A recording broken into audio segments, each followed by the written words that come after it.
making disciples, transforming lives. Saudara, hari ini saya sampaikan tema seri berkhotbah. Saya memberikan judul besarnya adalah menantikan janji Tuhan. Di ibadah pertama tadi saya sampaikan bagaimana kita ini di masa-masa kita menantikan janjinya atau kalau kita ini ada dalam situasi di mana kita terima janji Tuhan, tapi kenyataan dalam kehidupan kita, kondisi situasi yang kita alami, kenyataannya bertolak belakang dengan janjinya. Banyak orang akhirnya imannya menjadi lemah, lalu sikap kita terhadap janji menjadi ragu-ragu, lalu iman kita jadi runtuh. Nah, kita belajar saya bagikan di ibadah pertama tadi di Roma 4 bagaimana Abraham, bapak segala bangsa itu, menerima janji tapi ternyata kenyataan berbunyi lain. Alkitab mengatakan sekalipun gak ada dasar untuk berharap, namun Abraham berharap dan percaya. Iman kita itu menentukan harapan kita. Kenapa kita gak punya ekspektasi atau gak berharap, sebetulnya kita gak percaya. Lalu dikatakan imannya tidak menjadi lemah walaupun dia tahu bahwa tubuhnya sudah lemah, alias tidak lagi bisa reproduksi karena umurnya sudah 100 tahun. Dan rahim Sarah sudah tertutup atau sudah menopause. Lihat, bayangkan kalau kita itu di posisi Abraham. Kita mengetahui sebuah fakta bahwa di lapangan kondisinya bertolak belakang dengan janji. Biasanya di titik ini iman kita menjadi lemah. Tapi Abraham imannya tidak menjadi lemah. Aneh nih. Malah dia dikatakan begini, terhadap janji Tuhan, ia tidak bimbang terhadap ketidakpercayaan. Waduh, kita biasanya tambah ragu-ragu, ini benar gak ini janji Tuhan? Benar gak ini Tuhan? Kita malah kecewa. Bahkan imannya diperkuat kata Alkitab. Aneh ya, fakta di lapangan, kondisi di lapangan bertolak belakang dengan janji, tapi imannya malah diperkuat. Nah, saya bagikan ada 3 rahasia apa yang dari 3 poin sederhana ya, bagaimana kita ini bisa berpegang kepada janji Tuhan walaupun kondisi di lapangan atau fakta yang kita lihat dalam kehidupan kita bertolak belakang dengan janji Tuhan. Anda perlu dengarkan. Lalu di ibadah kedua saya sampaikan tentang bertumbuh dalam segala hal. Kadangkala kita ini ada doa yang belum terjawab, ada janji yang belum digenapi. Lalu kita ini menjadi apa saudara? Kita menuding Tuhan jahat, kita menuding Tuhan ini pilih kasih atau tidak adil. Belum tentu loh itu terjadi. Karena apa? Sangat besar kemungkinan bahwa janji Tuhan itu belum digenapi atau rencana Allah belum digenapi dalam kehidupan kita. Karena kitanya belum siap di mata Tuhan. Jadi kita ini seringkali menunggu Tuhan tapi dari sisi Tuhan, loh bukan kamu yang menunggu aku kata Tuhan, tapi akulah yang menunggumu. Hari ini kenapa janji Tuhan belum digenapi? Bisa jadi karena kita belum ready. Kita belum siap. Tuhan ingin kita bertumbuh ke titik di mana kita itu siap. Nah, saya bagikan ada 3 hal yang perlu kita kejar dalam pertumbuhan kita.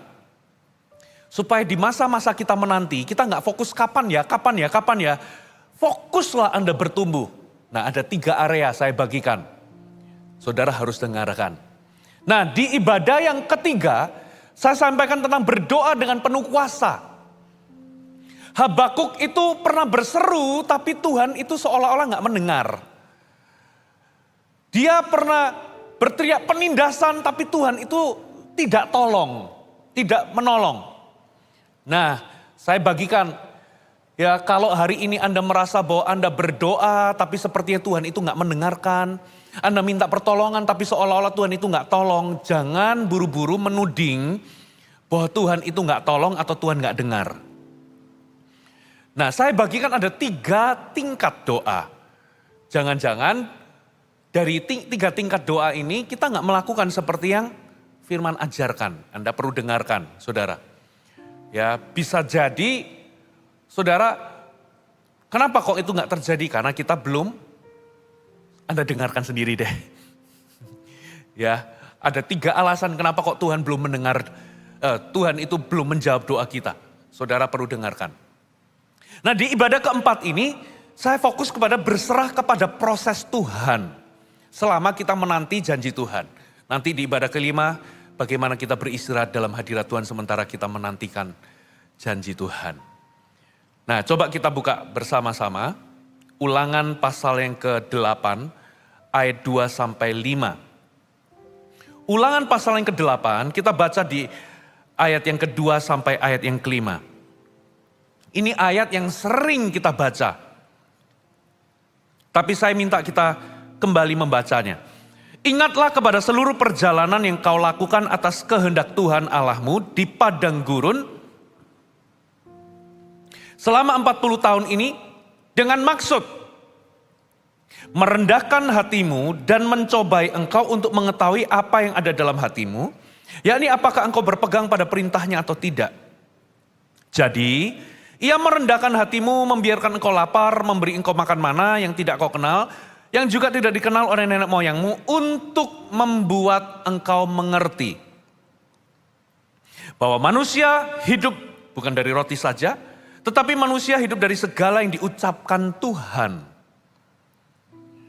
Pakaianmu tidaklah menjadi buruk di tubuhmu, dan kakimu tidaklah menjadi bengkak selama 40 tahun ini. Ayat 5, maka haruslah engkau insaf, atau kalau saya bisa lebih terjemahkan lebih gamblang ya, maka haruslah engkau menyadari atau mengerti bahwa Tuhan Allahmu mengajari engkau seperti seseorang mengajari anaknya. Dari ayat ini, saudara, itu menggambarkan sebuah situasi yang mungkin kita juga alami. Bangsa Israel itu dikasih janji sama Tuhan, bahwa aku akan membawamu ke tempat yang penuh susu dan madunya. Tanah yang subur, itulah yang namanya tanah perjanjian. Masing-masing dari kita dalam hidup kita, Tuhan itu punya tanah perjanjian untuk kita. Itu adalah sebuah tanah yang subur, itu adalah sesuatu yang merupakan rencana Allah dan apa yang Tuhan itu janjikan dalam kehidupan kita. Namun dalam perjalanan menuju ke sana, ternyata bangsa Israel itu masuk ke tempat sementara atau tempat yang sebetulnya itu belum sampai ke tujuan, mereka malah masuk ke tempat yang namanya padang gurun. Di padang gurun inilah mereka mendapati bahwa apa yang Tuhan janjikan tentang tanah perjanjian itu semuanya kebalikannya di padang gurun. Di situ nggak ada tanah subur, di situ nggak ada susu dan madu, di situ kering kerontang, nggak ada air.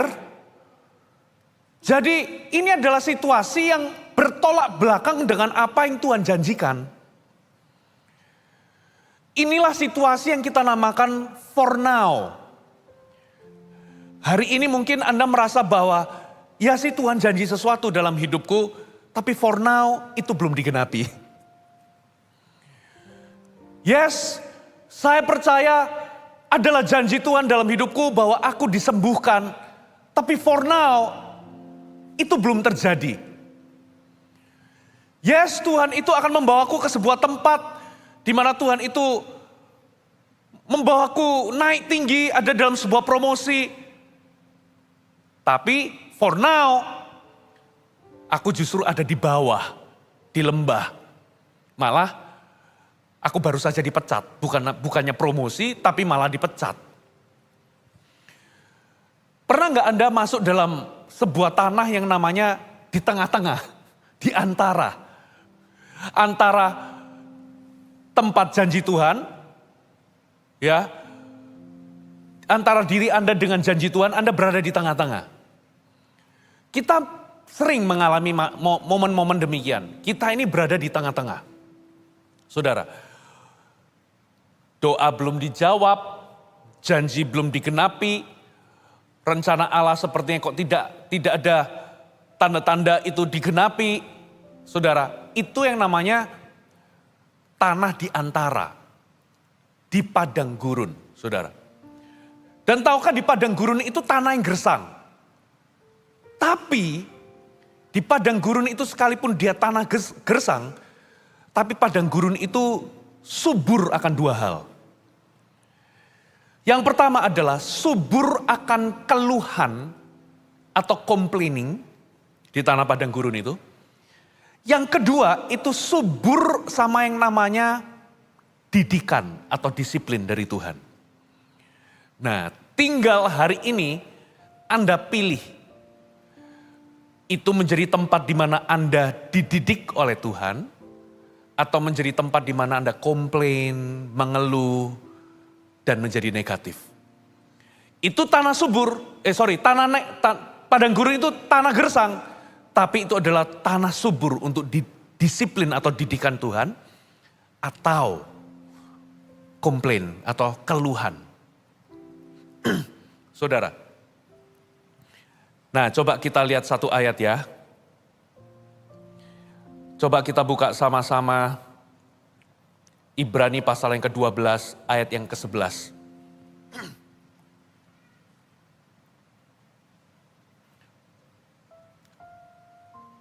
Sorry, sebelum kita baca, saya lupa menjelaskan ulangan 8 tadi.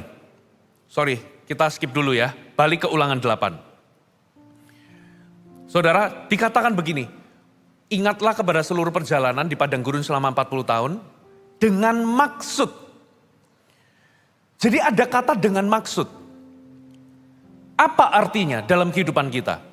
Kalau Anda masuk dalam sebuah masa yang namanya tempat di antara tadi, for now tadi, Anda belum sampai ke tempat yang Tuhan janjikan dalam kehidupan Anda, semuanya serba gak ideal yang namanya padang gurun tadi, ternyata bangsa Israel itu masuk di tempat itu bukan karena Tuhan menghukum mereka. Bukan juga karena kecelakaan. Jadi kata dengan maksud itu berarti by design. Tuhan itu memang sengaja membawa mereka ke sana karena Tuhan punya tujuan di situ. Katakan amin. Jadi hari ini kabar baiknya adalah kalau Anda masuk dalam situasi yang dinamakan padang gurun tadi, tempat di antara tadi, itu by design. Kalau Tuhan mengizinkan Anda masuk di situ, pasti Tuhan punya rencana. Katakan amin. Itu bukan karena Tuhan menghukummu, kecuali kalau Anda berbuat dosa atau melakukan kesalahan. Tapi kalau Anda masuk di situ, pasti ada Tuhan itu punya rencana kalau Tuhan izinkan. Saudara, lalu ada kata-kata di mana jadi ia merendahkan hatimu, membiarkan engkau lapar, memberi engkau makan mana yang tidak kau kenal, juga tidak dikenal oleh nenek moyangmu. Nah ini yang luar biasa, untuk membuat engkau mengerti. Nah disinilah ternyata poin utama Tuhan itu membawa mereka masuk ke padang gurun itu by design. Ternyata tujuannya, maksud utamanya adalah untuk membuat mereka mengerti. Katakan mengerti. Mengerti tentang apa? Tentang apa yang memang Tuhan mau ajari mereka. Ternyata Tuhan itu cuma satu ternyata mata kuliahnya. Untuk membuat mereka mengerti bahwa manusia gak hidup cuma dari roti saja.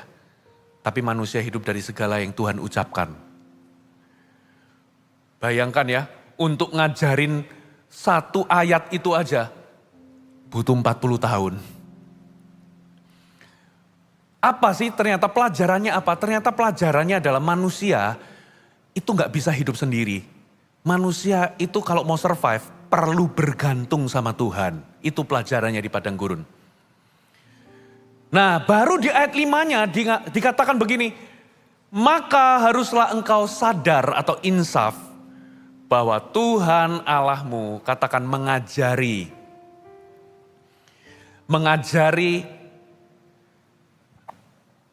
engkau seperti seorang mengajari anaknya. So dari sini kita bisa tahu ternyata Tuhan itu izinkan orang Israel masuk dalam padang gurun itu. Ternyata Tuhan itu ingin mendidik mereka seperti seorang papa mendidik anaknya. Dan agendanya cuma satu, yaitu apa saudara? Membuat mereka ngerti bahwa manusia gak bisa hidup dari roti saja. tapi dari setiap apa yang firman katakan. Katakan amin. Nah, masalahnya di sini. Ketika Tuhan itu membawa kita ke sebuah tempat yang tidak nyaman tadi, tempat di antara di mana doa kita belum dijawab, janji Tuhan belum digenapi, di mana Tuhan mengizinkan kita masuk di dalam kesulitan atau persoalan. Ternyata di balik itu kalau Tuhan izinkan, itu pasti ada maksudnya. Maaf. Pasti ada maksudnya. Tuhan gak mungkin melakukan itu tanpa ada maksud atau iseng. Ternyata ada maksudnya. Ternyata maksudnya adalah Tuhan ingin mengajar kita. Tuhan ingin memberikan kita didikan. Berarti dari semua peristiwa yang Tuhan izinkan untuk kita lewati, berarti ada pelajaran. Katakan pelajaran. Nah, disinilah orang Israel mayoritas itu gagal. Kenapa mereka tidak masuk ke tanah Kanaan? Bukan karena Tuhan tidak mampu membawa mereka masuk ke Kanaan. Yang membuat mereka mayoritas dari generasinya Yosua dan Kaleb itu mati semua kecuali 2 orang. Yaitu Yosua dan Kaleb yang masuk. Semuanya mati di padang gurun, gagal masuk ke tanah Kanaan. Itu bukan kesalahannya, bukan dari pihak Tuhan. Tapi di sini kesalahannya adalah ternyata orang Israel tidak mengerti apa yang Tuhan mau ajarkan dalam kehidupan mereka. Katakan tidak mengerti. Mari kita buka ayatnya ya. Anda masih bersama dengan saya? Mazmur 95. Ayat 10. Mazmur 95 ayat 10. Nanti kita buka di Ibrani tadi ya. Saya skip dulu. 40 tahun aku jemu kepada angkatan itu. Maka kataku, mereka suatu bangsa yang sesat hati dan mereka tidak mengenal jalanku. Saya bacakan versi Alkitab yang terbuka. Selama 40 tahun aku muak terhadap generasi itu. Dan berfirman, mereka adalah bangsa yang sesat hatinya, mereka tidak mengenal jalan-jalanku. Versi firman Allah yang hidup, saya bacakan ya. Selama 40 tahun aku memperhatikan mereka dengan kesal. Jadi ternyata Tuhan itu jengkel. Tuhan itu jemu itu artinya jengkel. Tuhan itu muak terhadap generasi itu. Kata Tuhan Allah, mereka adalah bangsa yang pikiran dan hatinya jauh daripadaku. Mereka tidak mau menerima hukum-hukumku. Jadi ternyata penyebab mereka gagal adalah gini loh. Tuhan itu ingin mendidik mereka, mengajari mereka sesuatu. Masuk di padang gurun, sebetulnya rencana awalnya itu cuma beberapa minggu. Ada yang ngomong 3 minggu. Rencananya di situ Tuhan itu cuma mau didik mereka. Tapi ternyata saudara, ketika Tuhan itu ngajari mereka, Tuhan itu mendidik mereka, ternyata mereka itu tidak ngerti-ngerti. Saya masih ingat waktu dulu saya masih kecil. Ya, masih SD, itu mama saya itu, dulu kan ada, gak tahu apakah Anda masih ingat yang usianya 40 tahunan sekarang ini. Anda masih ingat ada yang namanya buku belajar, namanya Gemar Belajar atau Gembel atau RTB. Kalau saya lagi ulangan, itu saya ditanyain sama mama saya, hafalin 1 sampai 10, saya tawar, enggak mah 5 aja dulu ya. Dihafalin 10 menit, habis itu ditanyain, enggak ngerti-ngerti. Diajarin matematika, saya itu diajarin enggak ngerti-ngerti, saudara. Sampai akhirnya mama saya waktu itu, yaudah kamu les aja, dilesin saudara. Ya saya takut kalau dilesin, mau gak mau harus belajar. Tapi di tempat les, ada teman-teman saya itu sampai guru lesnya itu sampai stres. Karena apa? Diajarin, gak ngerti-ngerti. Gimana perasaan Anda ngajarin anak kecil? Ngajarin sesuatu kagak ngerti-ngerti. Gimana perasaannya? Jengkel gak? Tuhan itu gitu. Ngajari orang Israel, gak ngerti-ngerti. Makanya Tuhan ngomong ini generasi aku muak, aku jemu, aku jengkel. Karena apa? Tuhan itu ingin mendidik mereka. Tuhan ini ngajari mereka, tapi mereka nggak bisa menangkap apa yang Tuhan mau ajarkan. Sementara mereka tuh hanya apa? Fokusnya apa? Mana tanah perjanjian? Mana? Nah, dari sini Bapak Ibu, kalau Anda masuk dalam situasi di mana Anda menantikan janji Tuhan, kalau ada hal tertunda dalam kehidupan Anda, saudara harus jadi orang yang cerdas rohani. Katakan cerdas rohani. Jangan jadi orang yang bodoh rohani. Karena kalau Tuhan izinkan, pasti ada didikan atau pelajaran di baliknya. Nah, Anda tidak akan pernah masuk ke dalam penggenapan janji kalau di sini Anda nggak lulus. Anda akan terus berputar-putar di padang gurun. Sampai Anda mengerti baru Anda masuk ke tanah perjanjian. Saudara. Nah, disinilah banyak orang Kristen salah. Ternyata di balik semua persoalan penderitaan yang Tuhan izinkan, atau hal-hal yang tertunda, doa yang belum terjawab, ternyata ada pelajarannya, katakan pelajaran. Dan Tuhan ingin kita mengerti. Saya mau kasih contoh ya, saya pernah kok rasanya pernah tanya, kalau Anda berjemaat di gereja Mawar Sharon sini, ya, lalu tiba-tiba Anda merasa diberkati oleh pelayanan, lalu Anda ikut CG. Ketika Anda ikut CG, saudara ketemu sama manusia dan Anda akan punya potensi untuk dikecewakan. Nah, ada yang namanya ujian kekecewaan. Ada yang namanya ujian sakit hati. Ada yang namanya ujian ketidakpuasan. Nah, Anda akan ketemu dengan itu. Kalau Anda diizinkan, itu berarti ada pelajarannya. Tuhan mau didik Anda. Katakan amin. Nah, Anda tidak akan masuk ke next level kalau Anda tidak lulus di ujian itu. Kalau respon Anda salah, Anda nggak ngerti Tuhan itu mau ngajarin Anda sesuatu, Anda keluar, pindah CG. Waduh, saya under Pastor Yohanes, CG-nya kurang asik. Orang-orangnya mengecewakan aku. Aku banyak nggak puasnya di situ. Pindah ke CG pendeta yang lain, gembala yang lain. Saudara, dengar baik-baik. Anda mau pindah CG dimanapun, Anda akan ketemu sama ujian yang sama. Halo, amin. Anda pindah di CG itu, Anda akan ketemu.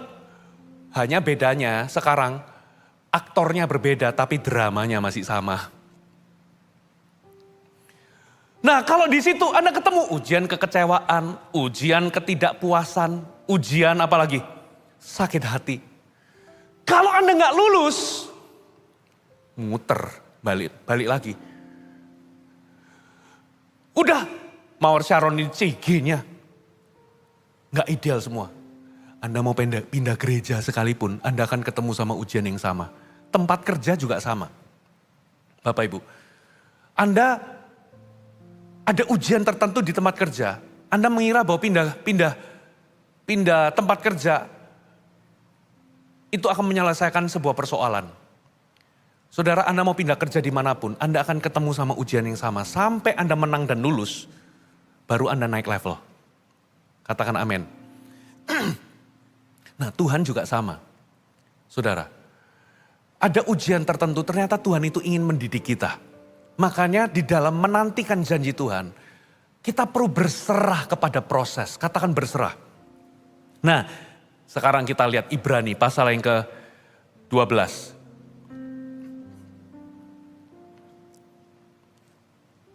Ibrani 12, kita baca di ayat yang ke-11.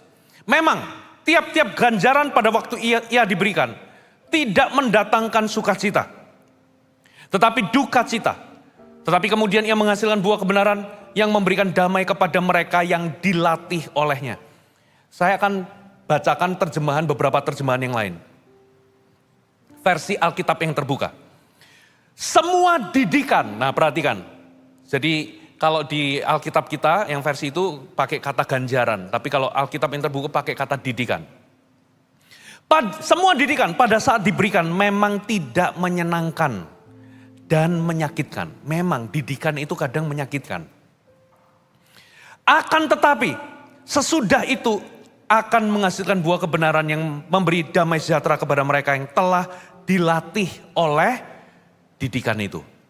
Nah, versi The Passion Translation ada satu kata yang membuat saya tertarik.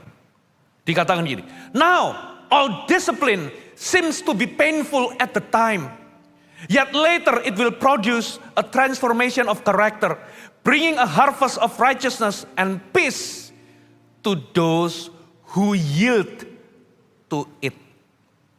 Saya terjemahkan ya. Semua disiplin pada awalnya kelihatan menyakitkan, tapi selanjutnya itu akan menghasilkan transformasi karakter, membawa harvest atau tuaian kebenaran dan damai sejahtera to those who yield to it. Untuk mereka yang berserah atau yield itu menyerah kepada didikan itu. Jadi ketika tangan Tuhan itu mendidik kita lewat situasi kita, lewat padang gurun, lewat hal-hal yang Tuhan izinkan, tangan Tuhan mendidik kita. Nah, kita bisa punya dua respon. Kita resist atau kita yield to it. Kita bisa menolaknya atau kita bisa berserah kepada prosesnya. Yield itu atau menyerah. Nah, kalau Anda resist, di sini Tuhan itu sabar. Saudara, ya kalau Anda menolak ujian, Anda itu SMP 3 menolak ujian. Aku gak mau ujian, ya Anda akan tinggal kelas. Tahun depan, aku gak mau ujian, tinggal kelas. Ya pihak sekolahnya akan sabar. Kenapa? Dia terima uang sekolah terus dari Anda. Yang rugi siapa? Yang rugi kita. Kita kehabisan waktu. Penggenapan rencana Allah gak pernah terjadi dalam hidup kita. Makanya Tuhan itu sabar loh. Kalau kita ini menolak, oke gak apa-apa. Tuhan itu panjang sabar ya. Ususnya panjang. Tapi yang rugi adalah kita. Saudara akan muter di hal yang sama. Tapi bedanya kalau Anda yield menyerah, sekali Anda lulus, Anda lewati proses itu, Anda akan masuk satu persatu dalam penggenapan janji Tuhan. Katakan amin. Nah makanya pernah nggak saudara lihat ada orang itu berputar-putar di masalah yang sama. Bertahun-tahun. Berputar-putar, muternya ya isu yang sama. Nggak pernah breakthrough, nggak pernah naik level, muter-muternya di isu yang sama, di masalah yang sama, hanya mungkin konteksnya atau dekorasinya berbeda. Tapi sebetulnya itu adalah pelajaran yang sama, yang diulang, tapi dia nggak ngerti-ngerti. Dia nggak ngerti, nggak paham-paham, akibatnya nggak lulus-lulus, muter terus bertahun-tahun. Itulah sebabnya kita melihat ada orang Kristen tertentu. Kenapa ya kok nggak ada terobosan? Kenapa kok hidupnya gitu-gitu terus? Kenapa ya nggak ada kedewasaan? Karena apa? Simple. Karena dia resist. Tengok kanan kiri, berserahlah pada proses. Amin. Yield to it. Yield itu menyerah kepada didikan itu. Nah, sekarang apa sih penyebabnya kita ini nggak ngerti-ngerti sama pelajaran atau didikan yang Tuhan itu mau berikan? Paling tidak saya menemukan ada 3 alasan. Catat baik-baik. Yang pertama adalah kita masih kekanak-kanaan. Katakan kekanak-kanaan. Ibrani pasal yang ke-5 ayat 11 sampai 14. Ibrani 5 ayat 11 sampai 14. Perhatikan tentang hal itu. Banyak yang harus kami katakan tetapi yang sukar untuk dijelaskan. Karena kamu telah lamban dalam hal mendengarkan. Sebab sekalipun kamu ditinjau dari sudut waktu sudah seharusnya menjadi pengajar. Tapi kamu masih perlu diajarkan asas-asas pokok dari penyataan Allah. Kamu masih memerlukan susu bukan makanan keras. Sebab barang siapa masih memerlukan susu. Kita baca sama-sama ya. Ia tidak 1, 2, 3. Ia tidak memahami ajaran tentang kebenaran. Sebab ia adalah anak kecil. Titik. Ayat 14. Tetapi makanan keras adalah untuk orang-orang dewasa. Karena mempunyai panca indera yang terlatih untuk membedakan yang baik daripada yang jahat. Jadi ada orang Kristen, ya memang ada orang-orang tertentu dia itu masih bayi rohani, baru saja bertobat. Setiap orang punya level berbeda-beda. Ya, nah untuk orang yang bayi rohani ini, ya memang itulah waktumu. Waktunya minum susu, nggak apa-apa. Masuklah ke CG, nanti ada pemimpin yang akan memberikanmu susu, mengayomi, membesarkan. Tapi ada orang-orang Kristen yang yang dimaksud di ayat ini, seharusnya kamu itu dari sudut waktu, harusnya sudah waktunya makan makanan keras. Harusnya bukan bayi, tapi ternyata masih anak kecil. Buktinya dari mana? Mereka hanya bisanya minum susu, tapi gak bisa makan makanan keras. Maksudnya makanan keras itu apa? Khotbah yang keras? Tidak. Makanan keras itu bicara soal kebenaran yang solid. Nah, jadi tentang ajaran kebenaran dia gak bisa paham. Nah, pernah gak saudara, di dalam dunia pemuridan ya, saya pernah loh ketemu sama orang, saya tegur, gitu ya. Tapi dia gak bisa paham kenapa dia ditegur. Dia gak bisa punya gambaran. Kenapa kok ditegur? Apa bahayanya kalau kamu lanjutkan? Di titik itu memang sudahnya mentok. Dia gak bisa ngerti. Mau coba dijelasin gak ngerti. Yang ada malah salah paham. Pemimpin jahat. Gitu loh. Saya pernah digituin. Ya. Gak bisa paham ajaran kebenaran di baliknya. Baru setelah beberapa saat gitu ya. Ketika terjadi sesuatu baru dia ngerti. Baru dia ngerti, maksudnya Pastor Fuji itu tegur aku waktu itu. Sorry ya aku kalau saya ngelawan. Saya baru ngerti, tapi waktu saya tegur itu. Sama sekali gak bisa ngerti. Pernah gak Anda coba jelaskan ke anak kecil tentang apa ya? Tentang bulan, bintang, tata surya ke anak masih umur 2 tahun. Gampang nggak? Coba jelasin. Sulit. Makanya kita ini, ya udah kita kasih susu aja. Maksudnya susu apa? Kita jelaskan tentang bulan itu kalau malam dia itu bangun.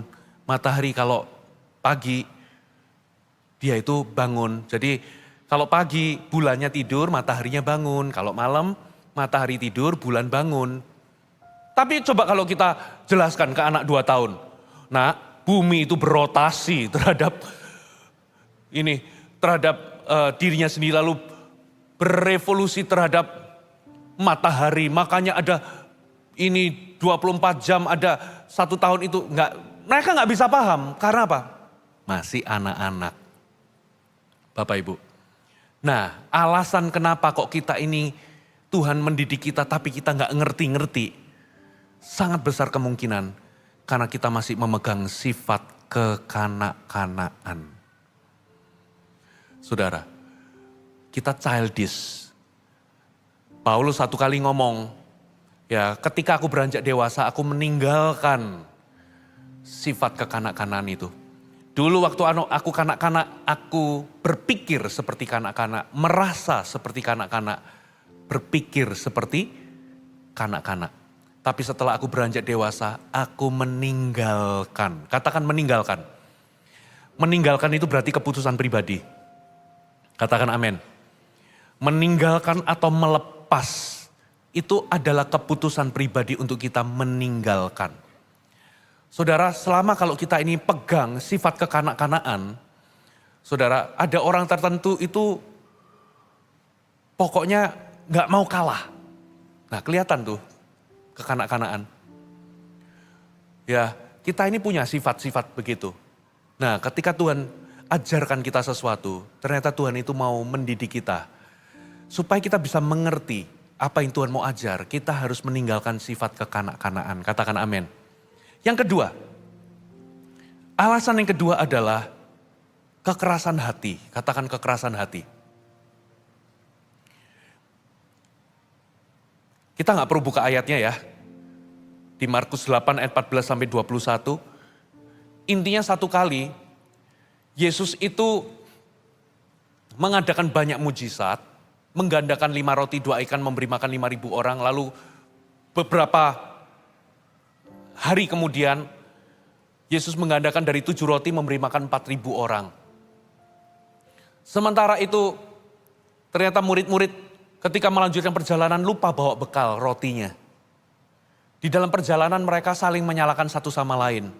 Waktu itu Yesus lagi ngomong tentang sebuah kebenaran. Hati-hati sama ragi orang Farisi atau lagi Herodes.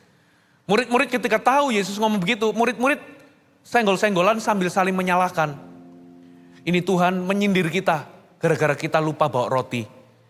Nanti kita kalau jalan gak ada bekal, cuman 1 roti aja kita bawa, nanti kita mau makan apa?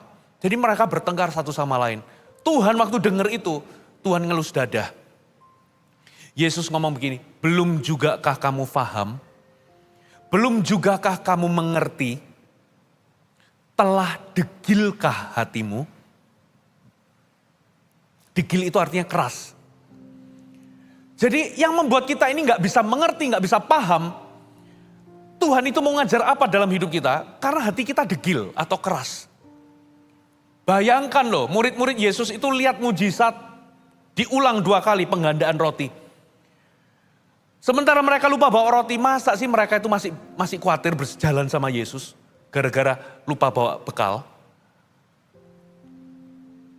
Mereka masa khawatir bakal makan apa nanti?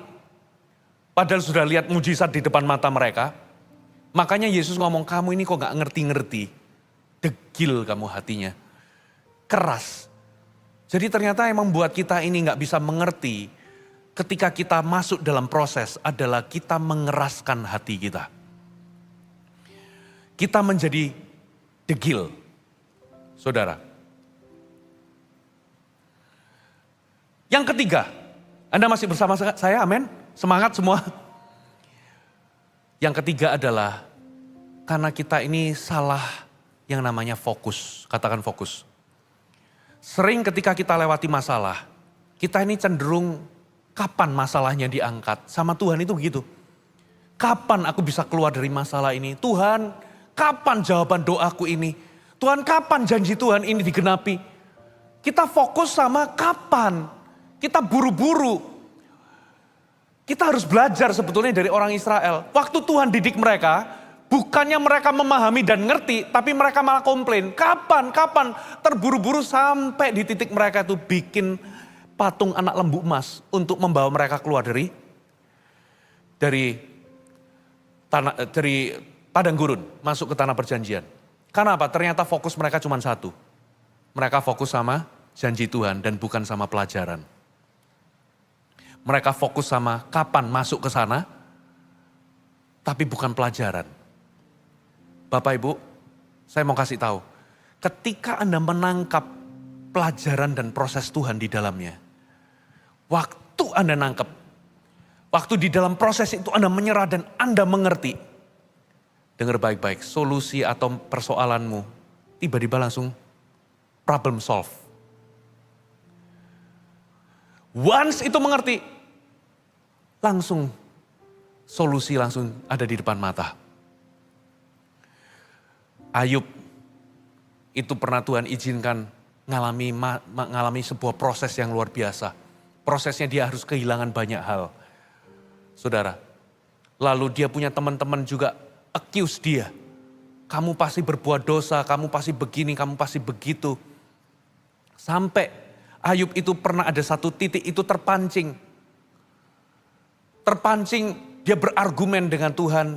Lalu satu kali Tuhan itu ngomong, kamu di mana waktu aku meletakkan alas bumi dan sebagainya. Dan sampai dia itu mencabut kata-katanya dan dia belajar sesuatu. Dia yield kepada proses yang ada. Coba lihat, langsung Tuhan pulihkan semuanya dari kehidupan Ayub. Katakan amin. Apa pelajaran dari kehidupan Ayub? Anda baca nanti ya di kitab Ayub. Ayub itu pernah ngomong begini, dulu aku mendengar tentang engkau dari apa kata orang, tapi hari ini mataku melihat. Aku melihat dengan mataku sendiri, Tuhan. Jadi ternyata pelajarannya adalah, selama ini Ayub itu ternyata mengenal Tuhan itu cuma dari kata orang. Walaupun dia saleh, tapi pengenalannya itu second hand. Waktu dia alami proses itu, ternyata pelajarannya adalah, dia mengenal Tuhan secara pribadi. Saudara tahu bahwa Tuhan itu setia. Tapi sampai Anda mengalami persoalan dan Anda keluar, baru Anda benar-benar bisa menyadari bahwa kali ini aku mengalami Tuhan itu memang setia. Betul ya? Dulu aku ini cuma tahu Tuhan itu setia hanya teori. Tapi gara-gara lewati masa pandemi yang gak mudah ini, hari ini aku bisa membuktikan, benar, aku ngalami Tuhan itu setia. Katakan amin. Benar ya, jadi pengalamanmu jadi pengalaman pribadi. Sekali Anda lulus, langsung persoalan Anda ada solusinya. Katakan amin. Makanya poin yang ketiga, jangan sampai salah fokus. Banyak kali kita fokusnya, kapan masalahku diangkat? Saudara, masalahmu itu akan selesai dengan sendirinya. Once Anda mengerti dan Anda lulus sama yang namanya proses Tuhan. Katakan amin. Once Anda ngerti proses Tuhan di dalamnya, tiba-tiba masalah Anda kelar. Amin. Kapan janji Tuhan digenapi? Percayalah, janji Tuhan akan digenapi once kita ini lulus. Ada amin Bapak Ibu? Nah itulah sebabnya saudara, kita ini betul-betul harus mengerti apa kata Tuhan. Siapa lagi saudara? Petrus. Saudara, Petrus itu adalah tipe orang yang, Petrus itu kalau bisnismen, dia ini pinter berbisnis. Dia itu nelayan handal, katakan nelayan handal. Buktinya apa saudara? Petrus ini orang yang suka membanggakan dirinya. Kelihatan dari mana? Waktu Yesus memperingati mereka bahwa nanti kamu akan tercerai-berai. Coba lihat jawaban Petrus. Aku sekali-kali tidak akan lari, bahkan aku siap mati bagimu. Lihat ya, kalaupun semua orang lari, aku gak bakal lari. Tapi Yesus kasih peringatan. Ya, nanti sebelum ayam berkokok 3 kali kamu sudah menyangkal. Aku 3 kali. Nah 1 kali, bagaimana cara Tuhan mendidik Petrus? Ada sebuah momen di mana Petrus itu kerja semalam-malaman. Dia ini pinter loh, dia nelayan handal. Tapi Tuhan izinkan krisis terjadi. Dia kerja, dia menjala ikan tapi tidak mendapat apapun. Guess what? Besok paginya waktu dia melipat jala, Yesus pinjam perahunya untuk khotbah. Setelah Yesus khotbah, Yesus ngomong sama Petrus, tebarkan jalamu ke tempat yang lebih dalam. Ketika Petrus nurut, ditebarkan jala. Waktu dia balik, Anda coba cek di Alkitab Anda. Apa respon Petrus? Petrus itu langsung tersungkur di kaki Yesus, pegang kaki Yesus nangis sambil ngomong begini, Tuhan pergi dari saya, aku orang berdosa. Loh kok bisa? Ternyata pelajaran melalui krisis yang dia alami, pelajarannya adalah kerendahan hati. Dia orang yang suka membanggakan diri kan? Tapi di titik itu, dia bisa sadar bahwa aku ini orang berdosa, Tuhan enyahlah daripadaku, aku gak layak. Saudara, itu pelajarannya. Itu yang dialami oleh Petrus. Yusuf, sama. Yusuf itu kalau di zaman sekarang suka flexing. Aku punya apa ini namanya? Jubah maha indah. Kuku-kuku gak punya kan? Dia suka pamer. Dia mimpi, dia pamerin. Aku bermimpi. Ya mimpinya apa? Yang pertama berkas-berkasmu, menyembah berkasku. Ya, jadi ada sisi itunya. Dan ada sebuah pelajaran. Sebelum dia menggenapi, Tuhan berikan janji sebelum masuk ke penggenapan janji. Dia harus melewati yang namanya apa saudara? Jadi budak. Mau dibunuh, dilempar di sumur, dijual, jadi budak di rumah Potifar. Difitnah, masuk ke penjara. Di penjara dia tolong orang, dia dilupakan di situ. Pelajarannya apa saudara? Kalau bukan Tuhan yang bebasin dia gak bakal keluar. Even karunianya dia pun gak bisa membuat dia keluar dari penjara, menafsirkan mimpi. Ternyata dari perjalanan itu ada sebuah proses Tuhan. Makanya di ujungnya dia jadi orang yang berbeda. Dia ngomong begini, sementara kakak-kakaknya udah ketakutan, Yusuf itu bisa ngomong begini, engkau mereka-rekakan hal yang jahat, tapi Tuhan mereka-rekakan untuk kebaikan. Aku mengampunimu. Wow, saudara, dia punya power loh. Dia punya kuasa loh. Dia bisa balas dendam tuh kepada kakak-kakaknya. Tapi kok bisa? Dari orang yang ngalami pengalaman begitu rupa pahitnya, bisa keluar kata-kata, semua apa yang buruk itu Tuhan reka-rekakan untuk kebaikan. Dan hari ini aku dengan kata lain, aku mengampunimu semua. Ternyata Tuhan persiapkan dia. Justru ketika dia menyerah atau yield to it kepada proses itu, janji Tuhan malah digenapi. Katakan amin. Coba kalau dia resist. Dia doa dijawab enggak? Dia pasti berdoa waktu di lubang sumur itu, waktu dia dengar kakaknya mau jual dia ke kafilah Ismail. Dia pasti berdoa, Tuhan aku gak mau jadi budak. Tolong Tuhan, tolong aku, luputkan aku. Supaya aku gak jadi budak. Ternyata Tuhan gak jawab, dia dijual.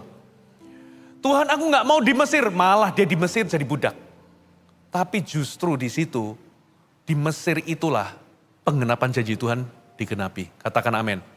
Kalau kita menyerah sama Tuhan, saya percaya penggenapan rencana Tuhan akan terjadi dalam hidup kita. So, hari ini kalau Anda berada dalam sebuah tempat yang sementara tadi, tapi itu padang gurun, bertolak belakang dengan janji Tuhan, doa belum dijawab, janji belum digenapi, bagaimana cara Anda menantikan janji Tuhan? Saudara, menyerahlah kepada proses. Tangkap pelajaran yang ada. Jangan jadi orang Israel. Saudara, berputar-putar di padang gurun 40 tahun. Kenapa? Harusnya gak 40 tahun. Harusnya cuma beberapa minggu. Tapi karena Tuhan mau ajar mereka, tapi mereka gak ngerti-ngerti. Tuhan mau didik apa? Mereka gak paham-paham. Mereka resist, mereka menolak. Mereka tidak yield. Mereka kekanak-kanaan. Saudara, mereka tidak mau melewati ujian. Mereka degil, keras hati. Mereka salah fokus. Fokusnya ke kapan. Harusnya mereka fokus, aku lulus ujian. Amin. Hai, terima kasih sudah bergabung bersama kami, Gereja Mount Sharon, Jabodetabek.